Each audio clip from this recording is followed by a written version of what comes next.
Hello and welcome to our very first post here on MouthMop.com. I am Scott Fry. Last name spelled F-R-E-Y, which is the correct spelling of that name. To tell you a little bit about myself, I graduated from University of the Pacific Dental School in San Francisco, and right now I'm in my first year here at the University of Colorado's orthodontic residency program. I'm hoping that this blog is going to be the start of something really special. I'm not really aware of any other video dental blogs out there. I've seen some other dentists putting videos up on how to brush your teeth, things like that, but nothing really substantial like this. What we're going to be doing is diving into how to hack your mouth to be healthier, hacking a healthier mouth, I guess. And we're going to supply you with the tools to be more confident and more effective at taking care of your mouth. I really want this to be something fun, something laid back, and I know that teeth and gums are not probably two of the most interesting topics in the world, but hopefully we can prove some of the haters wrong out there about this. One of the reasons why I wanted to start this blog is, I really believe that everybody can have a healthy smile, and a healthy smile is really important for social development and self-confidence and self-image. And most studies out there actually suggest that the solution to a healthier mouth can actually be, as simple as just being more confident in your brushing abilities. Just to give you some perspective on, the incidence of disease in this country, the National Institute of Health has been running studies year after year, and their most recent survey from 1999 to 2004 found that children between the ages of 12 and 11, 42% of them had cavities in their baby teeth, with an average of more than 1.5 decayed teeth per person. Adolescents, 59% had cavities, and adults from the age of 20 to 64 years old, 92% had cavities, and they had an average of 3 1/3 decayed or missing permanent teeth per person. On top of that, you have 20 million people who have dentures, and this is just data for the United States. This is not worldwide data. I really think that this is somewhere where we can make a big difference. But running this blog also, it's going to help me be, I think, a better orthodontist, because oral hygiene is really, really important in orthodontics, and getting together and putting together content week after week here for this blog, I think is going to give me a chance to learn a whole lot more than I would otherwise. And I'm going to get a chance to learn from you too if you want to come and interact and comment. I haven't decided yet if this is every post that we're going to do is going to be a video post, but the main goal here is to make things fun and exciting, and however we can achieve that, I'm just going to stick to what's working. And feel free to comment down below, give us feedback if we're doing something wrong, if there's something we can improve. I really appreciate any feedback you guys could offer. I plan on making this a weekly thing, so every Monday morning check in with us on MouthMop, and we're going to have a new video or new post up for you guys. We're going to have comments from Discuss down below, so I really hope you come and interact, and hopefully in a few months maybe we'll be able to hold some live Q&A sessions on Twitter or right here on the blog. And I also am working on putting together some ebooks, some pocket guides for new moms and anyone else who's interested. A lot of what I'm going to be talking about are things that is going to be drawn from my education and my experience as a dentist and an orthodontist. But where I can, I'm going to try and cite research as much as possible down below these video posts. Well, without further ado, let's get into it. So, we're going to get into gums a little bit later in some of our posts, but right now I just really like to focus on teeth. And one of the big things, one of the points that I want to drive across, lots of people talk about, sugar being bad for your teeth, and I think that's pretty much ingrained into our consciousness at this point. But it's really, really, it's true, but it's true for different reasons. The real enemy of your teeth is actually acid, and the reason sugar's bad is because certain strains of bacteria in your mouth convert sugars into acids, which then dissolve minerals out of your teeth. And if we didn't have any bacteria in our mouth, or if we didn't have those specific strains of bacteria, the only source of acid we would have to worry about are those in our actual diet. So what I have here are just 4 different drinks.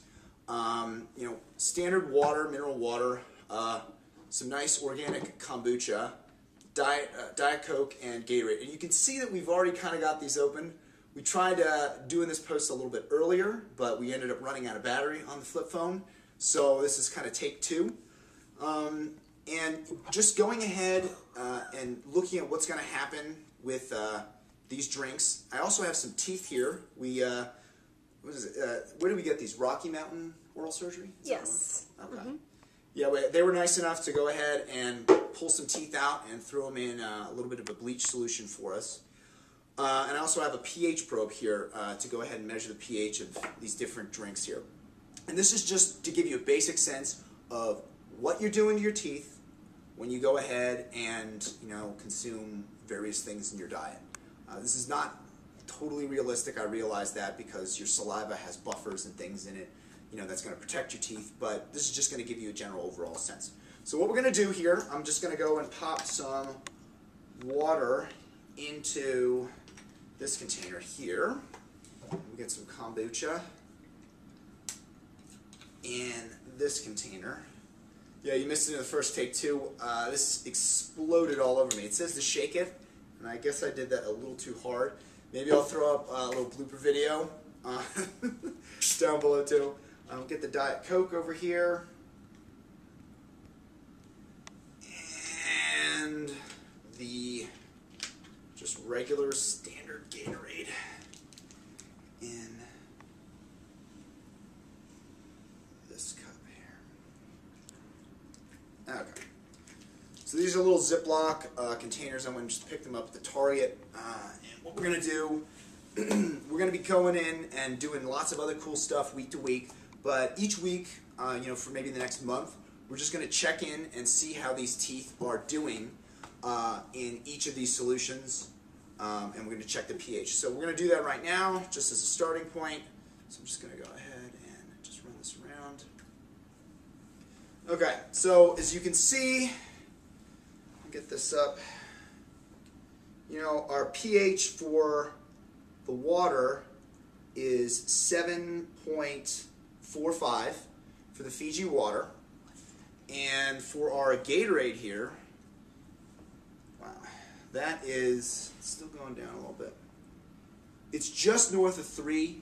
And if you're not really familiar with basic chemistry, the lower the number, the more acidic something is.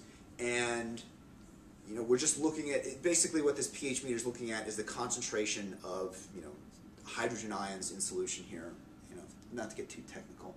But yeah, this is just north of 3 for the Gatorade. And for our Diet Coke here, we've got, actually the Gatorade, honestly, is a little more acidic than the Diet Coke, which is surprising. It's 3.3 for the Diet Coke. And let's go ahead and just drop this guy in.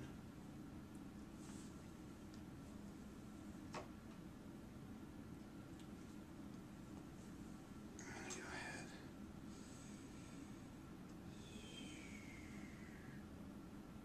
And our kombucha here is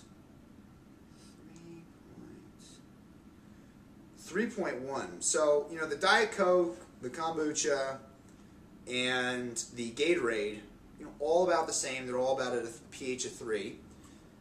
I was hoping to get a little more variety, across the board of just different pHs here. Supposedly, from what I read, the Diet Coke is probably a little bit more acidic than that, and same with the kombucha. And the Gatorade is right about where it needs to be.